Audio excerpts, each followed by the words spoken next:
going to take these off because, yeah, look, really like reflection. Hey everybody, welcome back to my channel.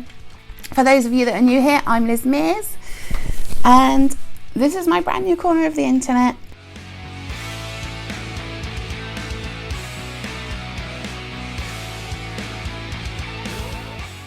In my last video, I started doing a story time about my mental health journey with obsessive compulsive disorder and depression when I was younger. It turned into a really long video, so I've decided that I'm going to split these up into smaller, more digestible amounts, because otherwise you're going to be sitting around for ages and it gets too much.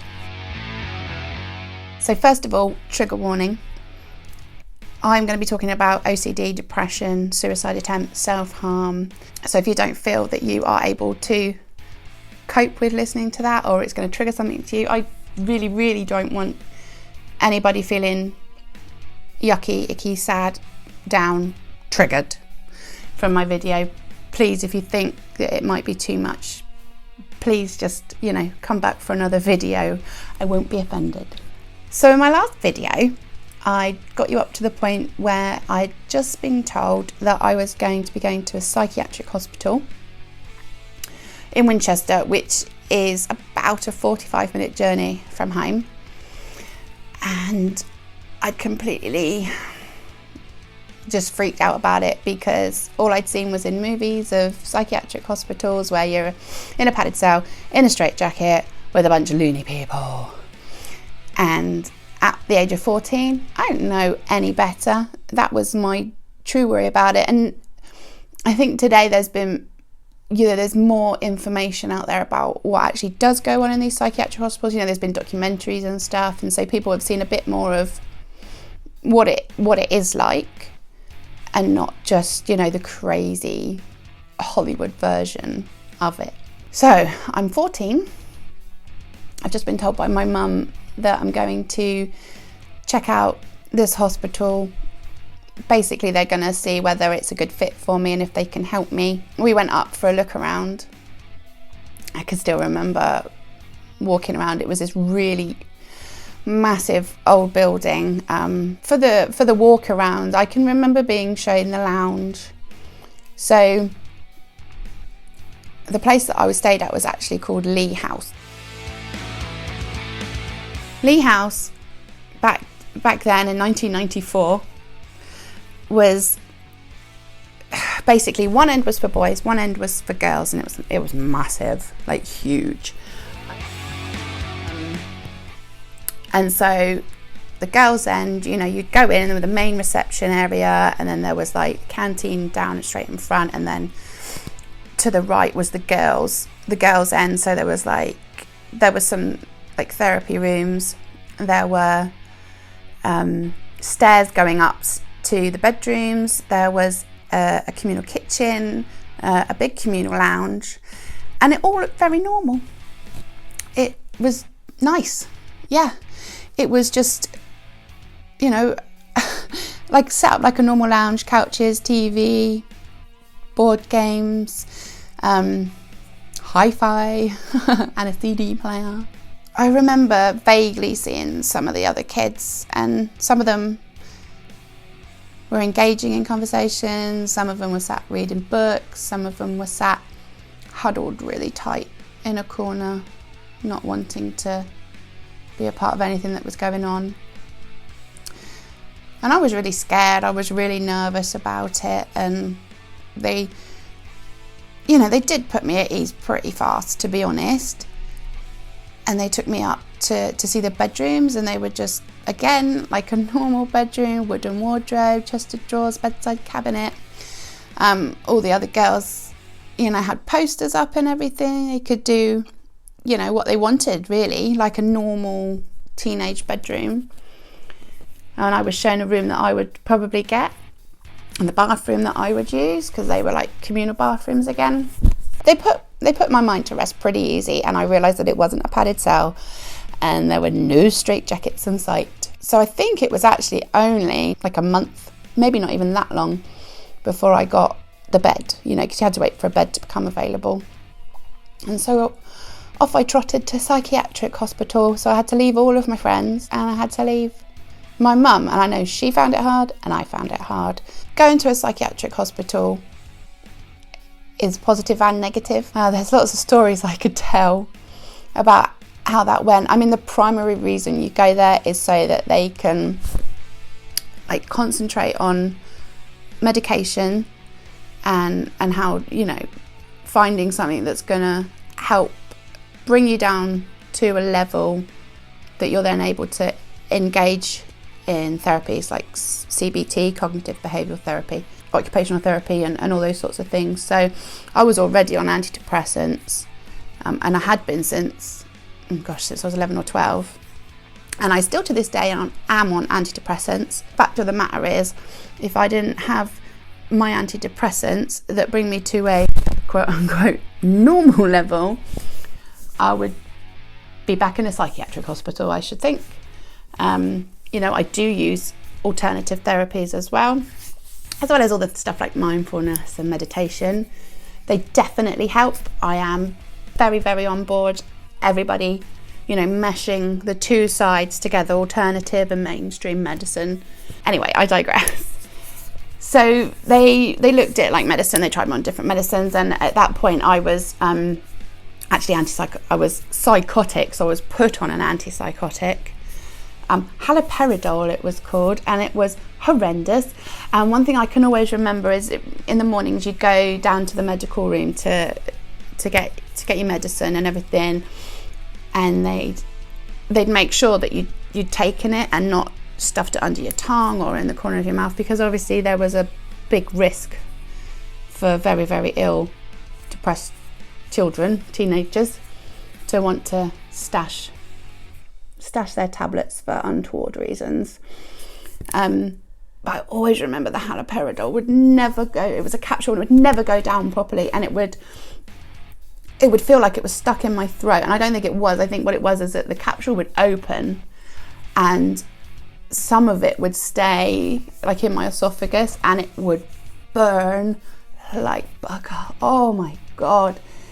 It tasted horrendous and it hurt so much. And I can remember that I would then go on and have my breakfast, and I'd try and have things like, you know, really dry toast and things like that to kind of almost wipe it down, but it never did. And it would take a couple of hours to go all the way down on the days that it did that. And that was, you know, horrible in itself. Being in the psychiatric hospital was eventful.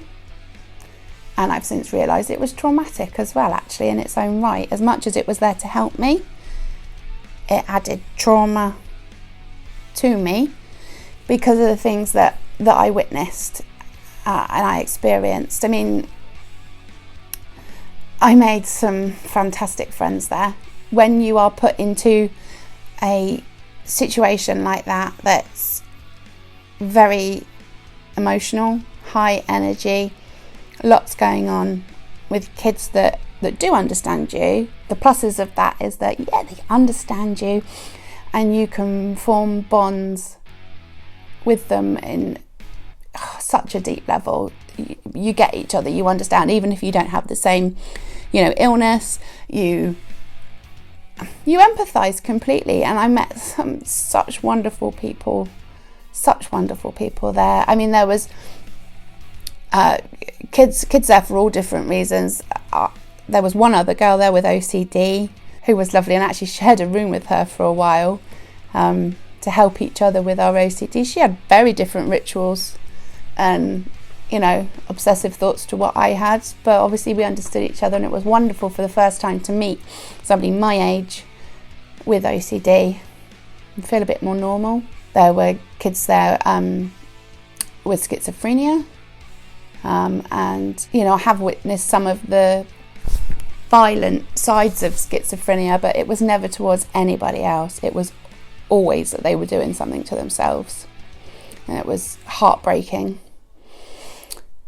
There were a lot of teenagers, male and female, that were there for eating disorders, primarily anorexia, but there was a couple with bulimia and a bit of both, because, you know, eating disorders tend to be a big mess all the way around, as with any mental illness. So they would have I always remember at lunchtime, we would have the eating disorder table, if you want to call it that. I don't know what to call it, but it was just my friends at a special table, and they would have their certain amounts that they had to eat, and granted, from the outside looking in, they were only small amounts, but you may as well have put them a bloody never-ending buffet for how it affected them, because obviously they were trying to nutritionally, physically make them stronger by actually consuming food, but they were also trying to teach them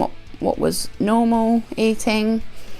And I can remember sitting at the table. I got to sit at the table one day with my friend because she was having a really hard time eating. I eated a bit of toast, I think. Yeah, it was a bit of toast. And I remember her putting butter on her toast, and the nurses were like, "Oh, hey Liz, how much are you going to put on your toast?" And I just put like a normal amount, and they're like, "Oh look, this is a normal amount of butter to put on your toast." And my friend, oh God, it was so uncomfortable, because my friend was just like, "I can see that's a normal amount of toast, but I do not give a crap." She didn't care. She knew logically, just like I know with my OCD logically what's going on, but the state of the illness in your brain tells you otherwise. And I just remember thinking, like, don't use me as an example to tote me around like, "This is amazing, she knows what to do with buttering toast," and rah rah rah. And there was quite a few occasions like that, and I don't think they should do that, to be honest. If I was going to sit to be with my friend, then that's fine. Let's just have a normal conversation and just let us be teenagers, but they would have to sit there until they'd eaten a certain amount, and if they didn't touch the real cooked food or whatever, they then have to have cartons of something called Ensure, which is like a well-rounded, balanced meal in a milkshake. And I've tried them and they're disgusting. They really don't taste good. I hope they've worked on that in all these years to make those taste better, because geez, yuck. So yes, we had all the people with eating disorders, schizophrenia, OCD, depression, psychosis, many different things. And there were people there from far from the country. I mean, there were girls there that I knew that had come over from Guernsey and Jersey, so they had to go on an aeroplane to get there. There were people that would be in their day unit, so they would just come in after breakfast and spend the day doing therapy and mixing with people. We had a school on site as well, so when you were well enough, you could go to the site, and they had an art room, which was my most favourite bit. I'm very, very arty, and to go into this big, beautiful old building that was just set up for art was therapy in itself for me, quite frankly.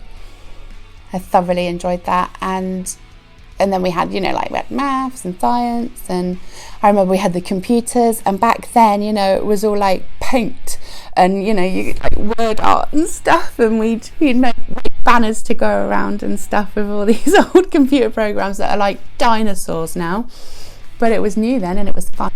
Do from like 10 till 12 in the morning, I think it would be. Then we'd have lunch, and then sometimes you'd go back in the afternoon, but quite often I think there was different groups that we had to attend in the afternoon. So you did a couple of hours of schooling, and they'd try and keep you up to date with the syllabus and just keep you engaging, I guess, really, with education.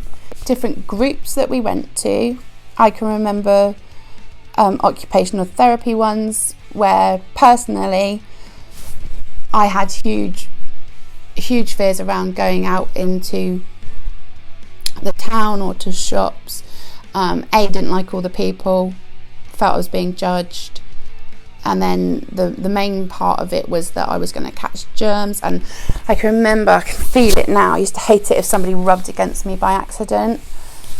It would really freak me out, and I'd feel like I was completely dirty, and then it would feel that bad that I'd want to like literally burn the clothes I was in and then go and have one of my renowned burning hot showers to clear away the germs, as it were.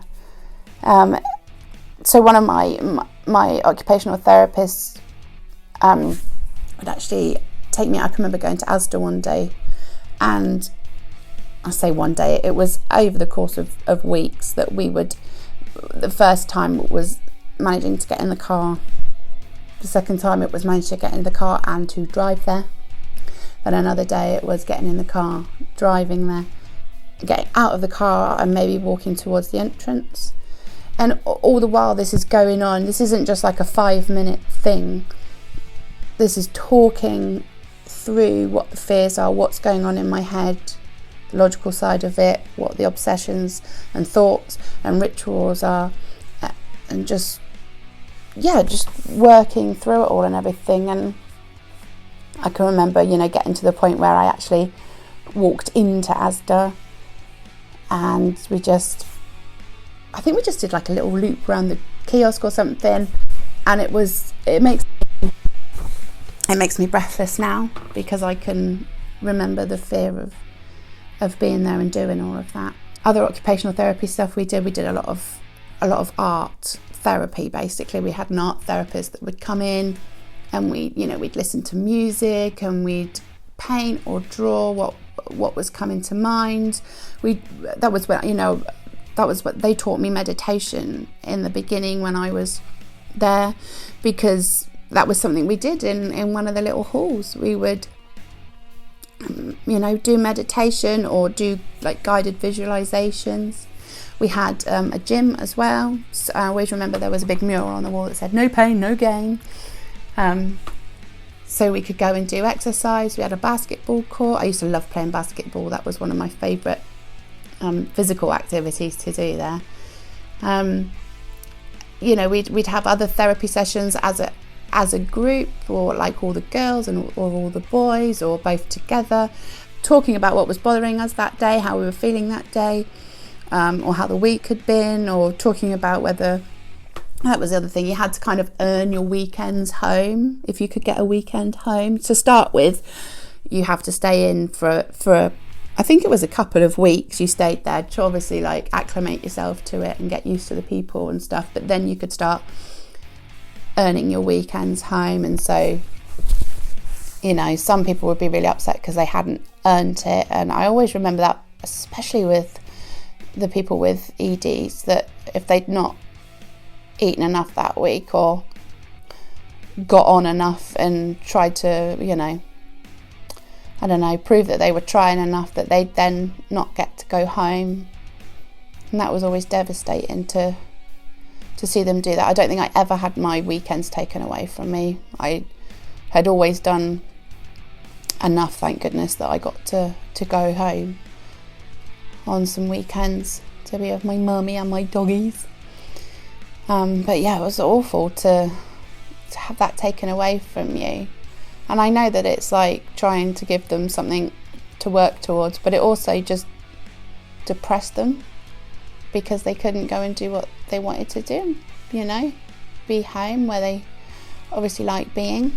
I think I'm going to have to write down all the different things that happened, all the different people I met and all the different stories, but it really gives you a look into other people's lives, different mental health issues that are going on. I mean, there was one friend of mine that I actually caught trying to commit suicide, and I remember she'd gone missing like for 5 minutes or something, and I was like, I wonder where so and so is. And I walked upstairs to the bedrooms, calling out her name, couldn't find her, she wasn't in her room. So I ended up going to the bathroom, and the bathroom door was shut, and I was like, you there? And I heard something, and then pulled the handle down and pushed it in, and as I did that, she had somehow set up a trigger that as I did that, it tightened a rope round her neck. And that's not something a 14-year-old generally has to deal with, really, is it? Or is it? So that was traumatising and scary and sad. And all around Lee House they had panic buttons. So like there were these big buttons on the side, big red buttons, so you could literally press that and it would let all the staff know exactly what part of the building the button went off, so they would all come running. So obviously I pressed that and they came running and they saved her, and they took her to the hospital and everything, and she was fine, thank God. She did have a bit of a mark around her neck, but she didn't manage to do anything other than that. So obviously then I had some more therapy around having that happen, because I then felt, I suppose I felt bad because I had done the handle, which had triggered doing it, but I was also self-aware enough to know that she hadn't done it on purpose to cause that pain to me. She wanted her pain to end. And I can remember when she came back from the hospital, she didn't know whether to talk to me or not because she felt really bad about it. And I remember just being like, no, I'm just glad you're okay. You know, I'd spoken about it, I'd felt okay, and we had a good chat and a hug, and, you know, she was very, very thankful that I had come after looking for her and found her, bless her heart. I think one of the hardest things about looking back from all these years is I wonder how these people are now, because we didn't have social media and all those sorts of things back then. So I used to write to lots of them, but those sort of things die out over the years, don't they? People get on with their lives and stuff, and I'd really like to know how everybody's doing, because it scares the crap out of me that some people might not have beat their illnesses, and that's a very, very sobering thought, that I'm still here, thankfully, but that some people are, and I have lost people. I do, not from Lee House, but in subsequent stays at hospitals, I have lost people that, you know, died through depression and drug overdoses and things like that. So it's all it's all a lot. So I stayed at Lee House for about 3-4 months, I think, like that, and then I went back to normal life. I went back home and I started at school again. Sadly, after a few months, but I'd done really well, and then it all just started creeping back again. It all just happened again. It all just got really bad. Because I was back in the places, I guess, that had triggered me before, things triggered me again, and I didn't have that complete all-round support, you know, psychologists, nurses, friends that had the issues. I had wonderful friends at home, and I'm very, very lucky that they're still in my life now, and they did an awful lot for me to help me to keep going, to give me reasons to keep going, to not judge me. Never underestimate how much of a difference you can make to a friend or family member just by doing a little check on them. I've got another friend who, it was after this Lee House stay, that when I got ill again, that I actually decided one day that I would take my dressing gown rope to school with myself, and that I would try and get rid of myself in the locker room by hanging myself. What a horrible thought. You know, I just wasn't, you just don't think straight when you're like that. I mean, imagine if I had killed myself and then my friend had found me dead in the locker room at school. And everybody's like, oh, you know, suicide is selfish and all that. And like, yeah, I can see why that would come off as selfish, but I honestly just didn't want to be there. It wasn't anything to do with anybody else. I hadn't thought that far ahead. I realise now, but it didn't occur to me.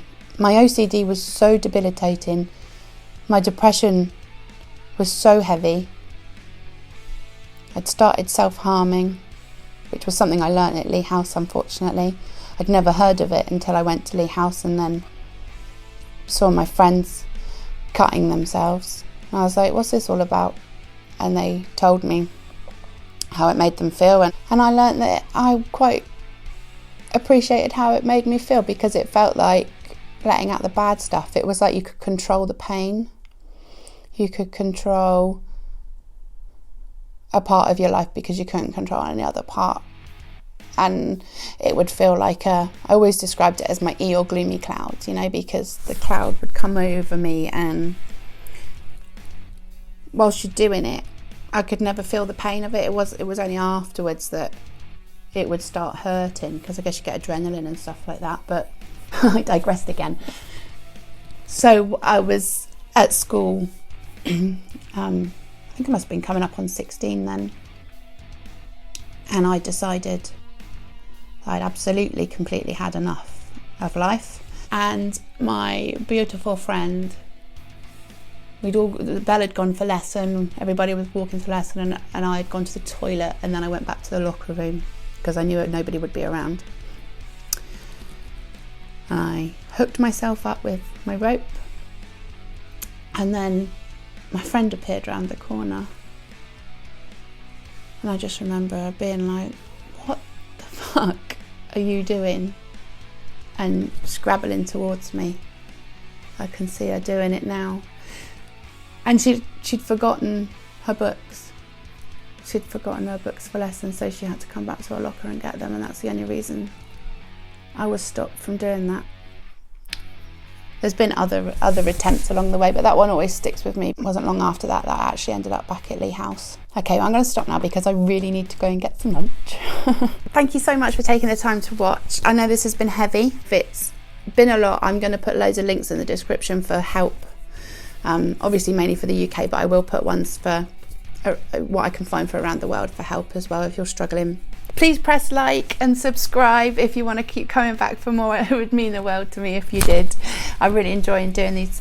They're very, very liberating videos to do. Until next time, thank you so much. Bye.